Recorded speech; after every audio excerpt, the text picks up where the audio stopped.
तो बताओ महाराज जी, अब आपके पास क्या जवाब है? आप ही ने तो कहा परमात्मा निराकार है। हाँ, विष्णु, महेश ये अजर अमर हैं। उनकी कभी जन्म या मृत्यु नहीं होती। वही तो सृष्टि के रचनहार हैं। उनका कभी विनाश नहीं होता। वो ही जगत के पालनहार हैं। वास्तव में परमात्मा तो निराकार है। यदि आप अपने जीवन में सुख प्राप्ति चाहते हो तो एकादशी का व्रत कीजिए, श्राद्ध निकालिए। जो श्रद्धालु लोग इस जन्म में दुख भोगते हैं वो उनके पिछले जन्मों के कर्मों का फल है, और पिछले जन्मों के कर्म फल को भगवानों को भी भोगना पड़ता है। तो फिर आम जीव की क्या औकात है? अगर परमात्मा की प्राप्ति चाहते हो तो हमारे साथ बोलिए, हरे राम राम राम हरे हरे, हरे राम राम राम हरे हरे, हरे कृष्णा कृष्णा कृष्णा हरे हरे, हरे कृष्णा कृष्णा कृष्णा हरे हरे। बोलो शेरा वाली माता की राधे राधे राधे राधे राधे राधे राधे राधे। भक्तों, यदि आप में से किसी के भी मन में कोई भी आशंका हो, कोई भी प्रश्न हो तो निसंकोच पूछिएगा। महात्मा जी, आप ये भोली भाली जनता को क्यों गुमराह कर रहे हो? अरे दुष्ट लड़की, तेरा ये बोलने का दुस्साहस कैसे हुआ? तेरे पास क्या आधार है कि मैं जनता को गुमराह करता हूँ? लगता है ये हिंदू विरोधी है। ए चल नीचे बैठ।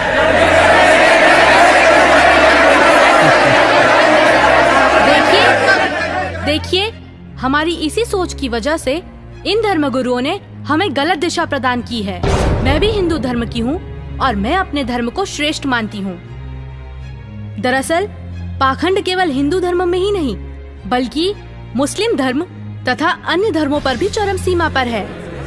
लेकिन ये हिंदू धर्म की आड़ में नकली संत अपना मनमाना आचरण करके शास्त्रों के विरुद्ध ज्ञान दे रहे हैं, और यही कारण है कि भक्ति करने वाले भक्त को वो लाभ नहीं मिले जो मीराबाई को मिला है, ध्रुव प्रहलाद को मिला है, नानक जी को मिला है। मैं किसी का विरोध नहीं कर रही। मैंने खुद अपने शास्त्रों को पढ़ा है और मेरे मन में भी कुछ प्रश्न हैं। लेकिन दुर्भाग्यवश हमारे समाज में अपने धर्म को, अपने शास्त्रों को, अपने परमात्मा को जानने की कोशिश करता है तो उसे आप जैसे भोले श्रद्धालु धर्म विरोधी समझने लगते हैं। पर आज मैं जो आप सभी को सच्चाई बताने जा रही हूँ, जो शायद आपने पहले कभी नहीं सुनी होगी।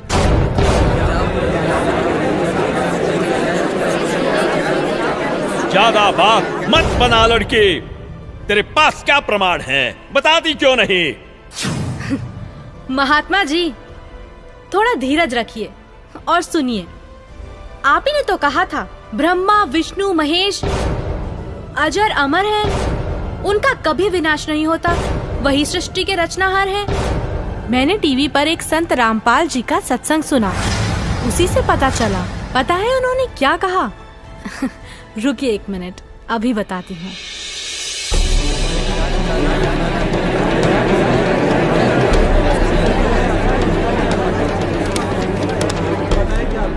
श्रीमद् देवी भागवत पुराण, जिसके तीसरा स्कंद अध्याय 5 पृष्ठ 123 पर लिखा है कि मैं विष्णु, ब्रह्मा तथा शंकर तुम्हारी कृपा से विद्यमान हैं। हमारा तो आविर्भाव, जन्म तथा तिरोभाव मृत्यु होती है।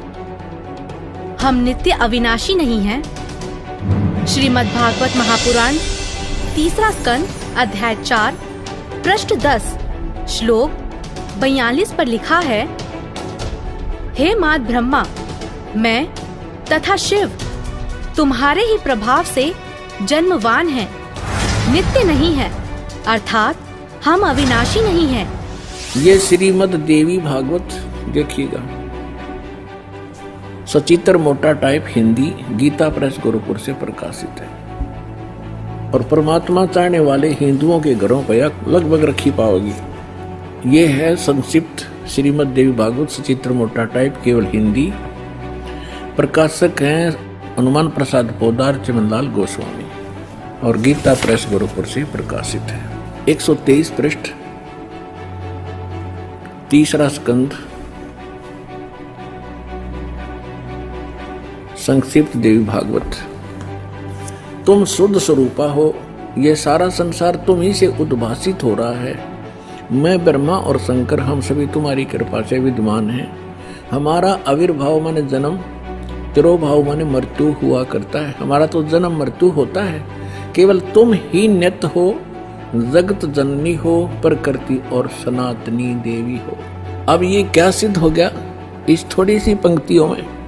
ब्रह्मा विष्णु महेश की जन्म मृत्यु होती है। तो बताओ महाराज जी, अब आपके पास क्या जवाब है? आप ही ने तो कहा परमात्मा निराकार है। हाँ, तो गलत क्या कहा?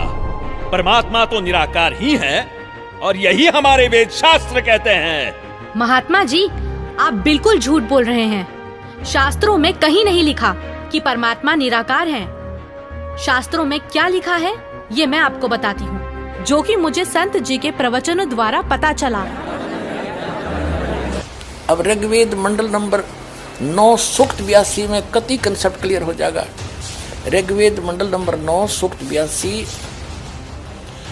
और मंत्र नंबर 1 में क्या कहा है? वह है जो सर्वोत्पादक प्रभु यानी सबकी उत्पत्ति करने वाला, 6 दिन में सृष्टि रच के 7वां दिन तख्त पर बैठने वाला, प्रकाश रूप सद्गुणों की वृष्टि करने वाला, पापों का हरण करने वाला, वह राजे, ये संस्कृत है। इसका अर्थ है राजा के समान। राजा के, ये 269 पृष्ठ पे है राजा के, और इधर देखो 270 पृष्ठ पे, 270 पृष्ठ पे राजा के समान दर्शनीय है। देखने में राजा के समान है, तख्त पर विराजमान है, सिर पर मुकुट है उसके, और वह पृथ्वी आदि लोक लोकांतरों के चारों ओर शब्दमान हो रहा है। वह वर्णीय पुरुष को, अच्छी आत्मा को, जो दृढ़ भक्त है उसको पवित्र करता हुआ प्राप्त होता है। कैसे? जिस प्रकार विद्युत स्नेह वाले स्थानों को आधार बनाकर प्राप्त होता है। आगे किस लिए आता है? उद्देश्य क्या होता है आने का? हे परमात्मन, उपदेश करने की इच्छा से, तत्व ज्ञान, यथार्थ ज्ञान बताने की इच्छा से आप महापुरुषों को प्राप्त होते हो, नीचे आकर के गति करके आते हो, और आप अत्यंत गतिशील पदार्थ के समान हमारे आध्यात्मिक यज्ञ को यानी हमारे धार्मिक अनुष्ठानों को प्राप्त होते हैं।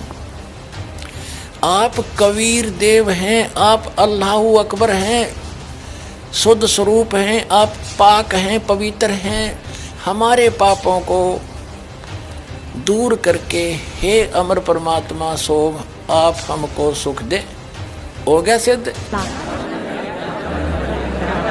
शास्त्रों में लिखा है, यजुर्वेद अध्याय 5 मंत्र 1, 6, 8, यजुर्वेद अध्याय 1 मंत्र 15, यजुर्वेद अध्याय 7 मंत्र 39, ऋग्वेद मंडल 1 सूक्त 31 मंत्र 17, ऋग्वेद मंडल 9 सूक्त 86 मंत्र 26, 27, ऋग्वेद मंडल 9 सूक्त 82 मंत्र 1 से 3।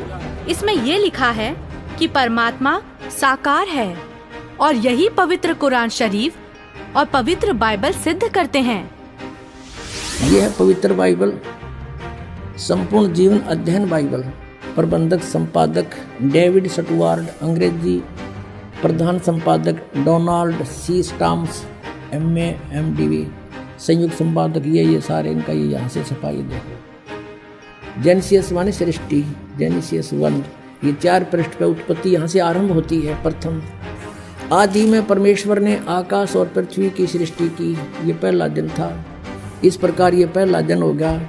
फिर दूसरा दिन हो गया, प्रकाश पर पुरुष बना दिया परमात्मा ने। फिर ये तीसरा सांझ हुई भोर या फिर तीसरा दिन हो गया। जो कुछ भी इसमें फलदार वृक्ष जिनके बीज एक एक जाति के अनुसार बनाए, ये इस प्रकार। अब ये तीसरा दिन हो गया। दिन और रात पर प्रभुता करें और उज्ज्वला दियारा करें, इस प्रकार सांझ हुई फिर भोर हुआ, ये चौथा दिन हो गया। फिर यहाँ देखें प्रश्न नंबर 5 पे, वो 4 पे पढ़ा आपने। अब 5 पे क्या है, सांझ हुई भोर हुई, फिर ये 5वां दिन हो गया। छठे दिन पे आना हमने, असली बात ये है। फिर परमेश्वर ने कहा मनुष्य को हम अपने स्वरूप के अनुसार अपनी समानता में बनाएं, और वे समुद्र की मछलियों और आकाश के पक्षियों और घरेलू पशुओं और सारी पृथ्वी पर और सब रेंगने वाले जंतुओं पर जो पृथ्वी पर रेंगते हैं अधिकार रखें, यानी उनसे समझदार हों। तब परमेश्वर ने मनुष्य को अपने स्वरूप के अनुसार उत्पन्न किया। अपने ही स्वरूप के अनुसार परमेश्वर ने उसको उत्पन्न किया, और नर और नारी करके उसने मनुष्यों की सृष्टि की। तो परमात्मा किसा होया, मनुष्य जैसा, नर जैसा। अंडरस्टूड हो गया। अब पवित्र बाइबल ने स्पष्ट कर दिया कि परमात्मा मनुष्य जैसा है, उसने अपने जैसे रूप में मनुष्य को बनाया, नर नारी करके उत्पन्न किया। अब कुरान शरीफ दिखाते हैं आपको, देख। कुरान शरीफ शास्त्रीय अरबी पद्धति पर नागरी लिपि में रूपांतरकार हैं नंद कुमार अवस्थी, शेरवानी संस्करण। ये कहाँ से छपी है?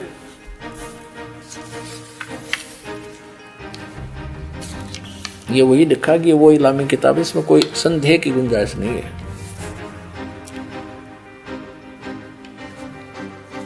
शेरवानी संस्करण, प्रकाशक है लखनऊ किताब घर, मौसम बाग, सीतापुर रोड, लखनऊ। हम यहाँ पढ़ेंगे, हिंदी पढ़ेंगे।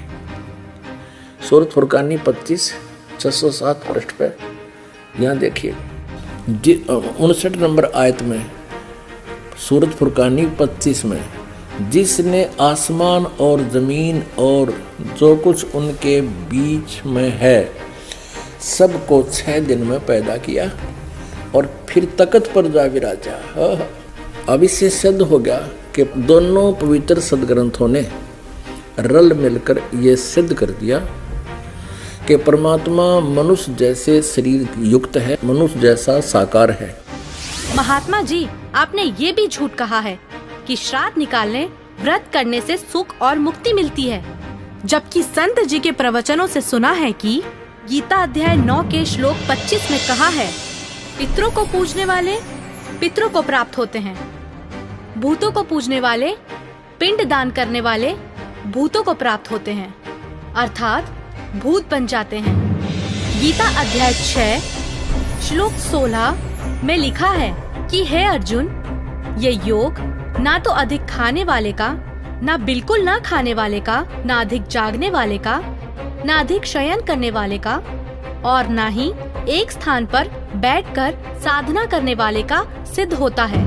गीता अध्याय 16 श्लोक 23-24 में कहा है कि शास्त्र विधि को त्याग कर जो साधक मनमाना आचरण करते हैं, उनको ना तो कोई सुख होता है, ना कोई सिद्धि प्राप्त होती है, तथा ना उनकी गति अर्थात मोक्ष होता है। अरे क्या चल क्या रहा है इस लड़की का? अरे कोई तो रोको उसे। ये लड़की सही बोल रही है।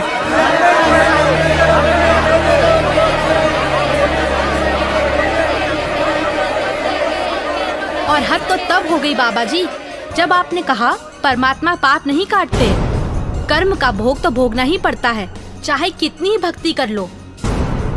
सब झूठ है, सब। आपको पता है हमारे शास्त्र क्या प्रमाणित करते हैं? मैं बताती हूँ, जो कि मुझे संत जी के प्रवचनों द्वारा पता चला है। ऋग्वेद मंडल 10 सूक्त 161 मंत्र 2, 5 सूक्त 162 मंत्र 5, सूक्त 163 मंत्र 1 से 3 में लिखा है कि परमात्मा जो चाहे वो कर सकता है, प्रत्येक प्रकार के रोग कष्ट को नष्ट कर सकता है, और यदि कोई मृत्यु के भी निकट पहुंच जाता है तो उसे 100 वर्ष की आयु प्रदान कर सकते हैं। अब देखिए वेद इसको प्रमाणित करेंगे कि परमात्मा घोर पाप का विनाश कर देता है। ये देखिए, ये महर्षि दानव सरस्वती द्वारा ही इसका अनुवाद है।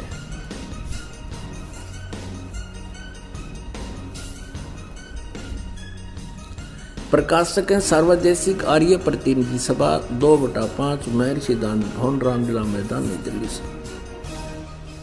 यजुर्वेद आर्य भाषा भाष्य संपूर्ण 40 अध्याय महर्षि दानंद सरस्वती कृत यानी दानंद जी के द्वारा इनका अनुवाद है।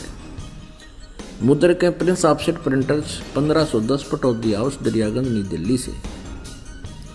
अब देखिएगा यजुर्वेद के 8वें अध्याय का 13वां मंत्र स्पष्ट करेगा। ये 8वां अध्याय और 241 पृष्ठ पे 8वें अध्याय का 13वां श्लोक। इसमें क्या लिखा है कि देव कर्तस्य एनस्य अवजनमसि, मनुष्य कर्तस्य एनस्य अवजनमसि, पितृ कर्तस्य एनस्य अवजनमसि, आत्म कर्तस्य एनस्य अवजनमसि। एनस्य एनस्य घोर एनस्य माने अपराध के अपराध यानी घोर पाप के भी। अब आपको इसका यहाँ दिखाते हैं 242 पृष्ठ पर इन्हीं का अनुवाद किया हुआ। ये 242 पृष्ठ पे। हे सबके उपकार करने वाले मित्र आप। अब यहाँ इसने मित्र शब्द प्रयोग कर लिया, यहाँ परमेश्वर ना लिखा, क्योंकि इसको पता था वेदों को पढ़ने वाला मुझ पर पूरा विश्वास करेगा, और मैंने यहाँ लिख दिया मित्र, तो वो ये समझेगा कि मित्र के बारे में लिखा है, भगवान के बारे में नहीं, इसलिए इसको पढ़ा कर आगे चल पड़ेगा। आप दान देने वाले के अपराध के अवजनम, एनस्य माने अपराध के, अवजनम माने विनाश करने वाले, असी माने हो। मनुष्य कर्तस्य साधारण मनुष्यों के किए हुए, एनस्य माने अपराध के, अवजनम माने विनाश करने वाले हो। पितृ कर्तव्य से पिता के किए हुए, एनस्य माने अपराध, ये अपराध ही लिखना चाहिए था, विरोधास में लिखा है। अच्छी प्रकार हरने वाले हो, नाश करने वाले हो। अपने किए हुए एनस्य माने पाप के, एनस्य कहो, एनस्य का अर्थ पाप कहो, एनस्य माने अपराध कहो, एनस्य माने अपराध या पाप एक ही अर्थ होता है। एनस्य माने पाप के दूर करने वाले, अवजनम माने नाश करने वाले, अवजनम विनाश करने वाले हो, अवजनम माने विनाश करने वाले हो। एनस्य एनस्य अधर्म के अधर्म यानी घोर पाप के भी, अवजनम माने नाश करने वाले हो। अब जानता हुआ मैं जो कुछ भी अधर्म आचरण किया करता हूँ या करूँ, अनजान में जो कुछ भी किया करता हूँ वह करूँ, उस सब एनस्य माने अपराध के, पाप के, दुष्ट आचरण के नहीं, पाप के आप अवजनम माने नाश करने वाले हो। और महात्मा जी, आपको तो ये भी नहीं पता पूर्ण परमात्मा कौन है। अच्छा लड़की, तो तुम ही बताओ कौन है पूर्ण परमात्मा? पूर्ण परमात्मा वो है जिसने सृष्टि की रचना की है। उस परमेश्वर का नाम है कबीर। मैं आपको प्रमाणित करती हूँ, जो कि मुझे संत जी के प्रवचनों द्वारा पता चला है। प्रमाण 1, पवित्र यजुर्वेद अध्याय 29 मंत्र 25। जिस समय भक्त समाज को शास्त्र विधि त्याग कर मनमाना आचरण कराया जा रहा होता है, उस समय कबीर देव तत्व ज्ञान को प्रकट करता है। प्रमाण 2, पवित्र सामवेद संख्या 359 अध्याय नंबर 4 के खंड नंबर 25 का श्लोक नंबर 8, जो कबीर देव तत्व ज्ञान लेकर संसार में आता है, वह सर्वशक्तिमान है तथा काल के कर्म रूपी किले को तोड़ने वाला है, सर्व सुखदाता है तथा सर्व के पूजा करने योग्य है। ऋग्वेद मंडल 9 सूक्त 86 मंत्र 17। ऋग्वेद मंडल 9 सूक्त 86 मंत्र 18। ऋग्वेद मंडल 9 सूक्त 86 मंत्र 19। ऋग्वेद मंडल 9 सूक्त 86 मंत्र 20। अथर्ववेद कांड नंबर 4 अनुवाक नंबर 1 मंत्र नंबर 7। मुस्लिम धर्म के पवित्र शास्त्र कुरान शरीफ सूरत फुरकानी 25 आयत 52 से 59 में लिखा है कि कबीर परमात्मा ने 6 दिन में सृष्टि की रचना की तथा 7वें दिन तख्त पर जा विराजा, जिससे परमात्मा साकार सिद्ध होता है। राग तिलंग महला 1, पंजाबी गुरु ग्रंथ साहिब, पृष्ठ नंबर 721। बाइबल में भी लिखा है, सृष्टि की रचना परमात्मा ने की, जिनका नाम है कबीर।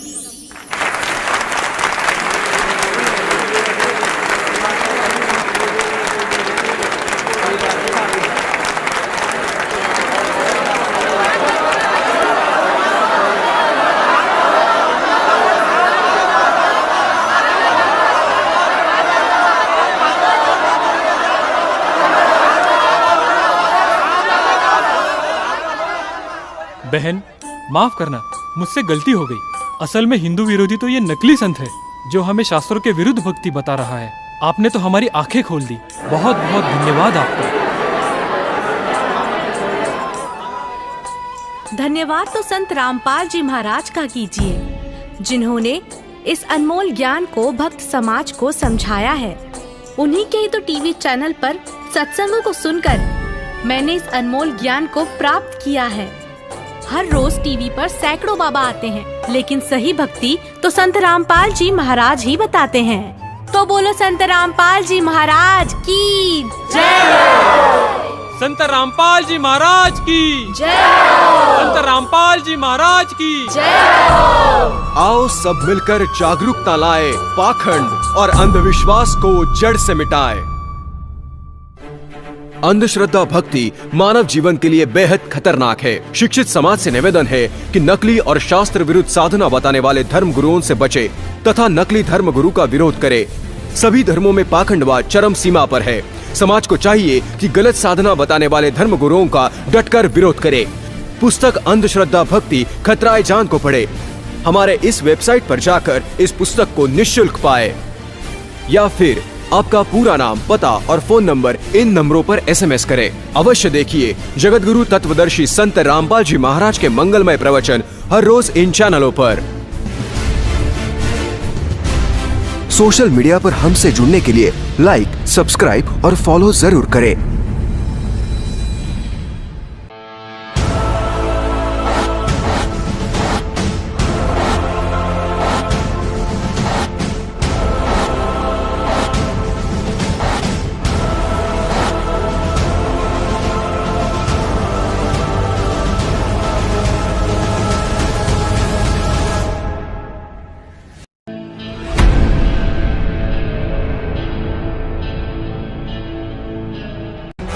भारत के सभी राजनेताओं, स्वामियों, धर्मगुरुओं और शंकराचार्यों को मुसलमान धर्म के प्रवक्ता डॉक्टर जाकिर नायक की खुली चुनौती।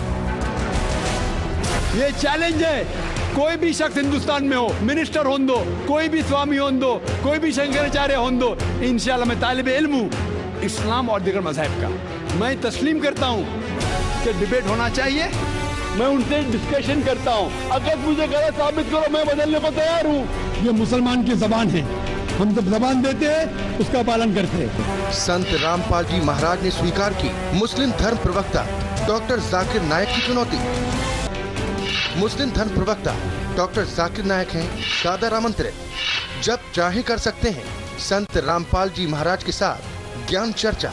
डॉक्टर जाकिर नायक के इस चैलेंज को स्वीकार करता हूँ, लेकिन अपने उस वायदे को याद रखना जिसमें कहा है कि जो मुझे झूठा सिद्ध कर देगा, गलत सिद्ध कर देगा, मैं अपने आप को बदल लूँगा। चैलेंज, आपको 10 पॉइंटों पर झूठा कर दूंगा सिद्ध, और कभी भी आकर के वो आध्यात्मिक ज्ञान चर्चा करता।